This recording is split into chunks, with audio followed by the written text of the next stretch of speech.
It's really referring to yourself as the expert on you rather than following another plan or dietary theory.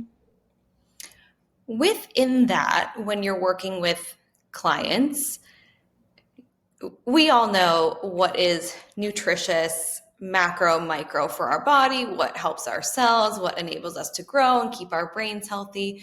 So Yeah. within intuitive eating, are there recommendations for getting enough vegetables, eating whole foods versus processed foods, or is intuitive eating simply the act of following your body's cues?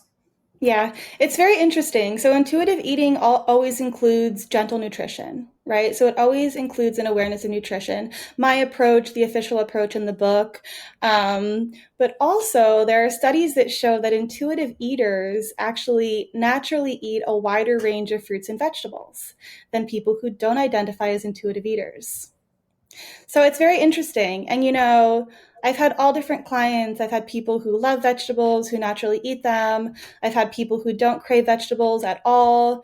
So there's definitely, like, I like to call them anchors. So if someone is really struggling with intuitive eating, they're not feeling connected, they feel like they're mostly craving like carbs and sugar, and they feel like they're not getting their nutrients in.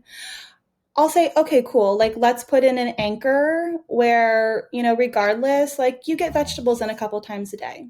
That's not going to ruin the intuitive approach to sort of, to have those anchors, to have those reference points. I always say that intuitive eating is about centralizing your intuition, but it's not about ignoring your intellect when it I comes to food. love that because it's like we have this wisdom around what's good for us and what makes us feel good.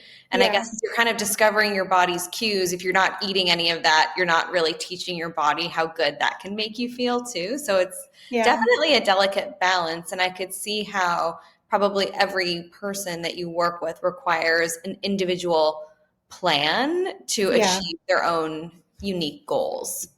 Definitely. Yeah, we have that intellectual wisdom about nutrition, and we also have that intuitive wisdom. So a lot of people will start to crave, specific vegetables or specific fruits, and that's such an incredible sign of the body's intelligence. I love that so much.